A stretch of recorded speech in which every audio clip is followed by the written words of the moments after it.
You are watching Kali News. Sir parliament नहीं चलने दीजिएगा, लेकिन ये गवर्नमेंट को सर जो माइनॉरिटी को दबाने को सोच रही है सर, आप इसके खिलाफ आवाज उठाइए। पूरी कौम आपके साथ में सर। और सर एक याद रखना सर, एक बात याद रखना सर, एक भाई ही दूसरे भाई के लिए खड़ा होता है सर। ये बहुत बड़ी हम लोग आपसे सर मदद मांग रहे हैं सर। और हम लोग के लिए इतना बड़ा मर्तबा है सर। आज ये कौम क्या सर, चंद्रशेखर आजाद जी, आज ये कौम की निगाहें तुम्हारे तरफ लगी हुई है सर। ये कौम की निगाहें आपकी तरफ लगी हुई है। आपसे पूरी विनती है कि आप इस वक्फ बोर्ड के कानून को पूरा एबॉलिश करके छोड़िएगा सर। मैं बड़ी बड़ी परेशानियों से लड़ना, मैं आपसे कहूंगा भाई, मैंने एनआरसी पे जो लड़ाई लड़ी उसके लिए मुझे शुक्रिया अदा करके गैर मत कीजिए। पहली तो बात ये, मैंने इस देश का नागरिक होने के नाते, संविधान को प्रायोरिटी देने के नाते और इस देश के हर कमजोर की, जब मैं इस मैदान में उतरा ना तो मैं इस संकल्प लेके उतरा हूं कि जब भी किसी मजलूम पे कोई भी परेशानी पड़ेगी मैं घर नहीं बैठूंगा चैन से।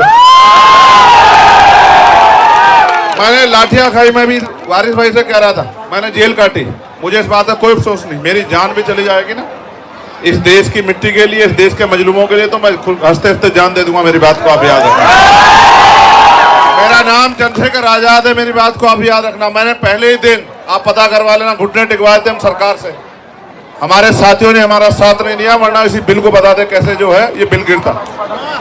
अभी भी मैं आपसे कह रहा हूं कि आप देखना, जितना बड़ा विरोध आप लोग नहीं कर पाओगे, उससे बड़ा विरोध हम लोग करके दिखाएंगे। मेरी बात को आप याद रखना।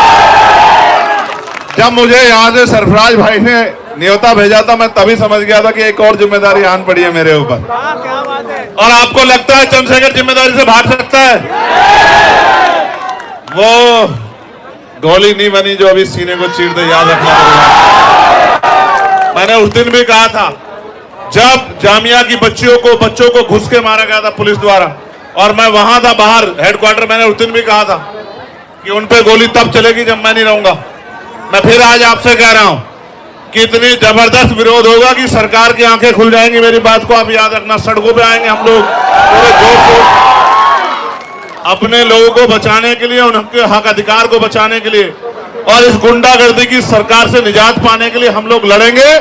आप अपने आप को अकेले मत समझना मेरे भाई, ये मेरी चुनावी वो नहीं है। मेरी बात को याद रखना, ये मेरे भाई से मेरा वादा है।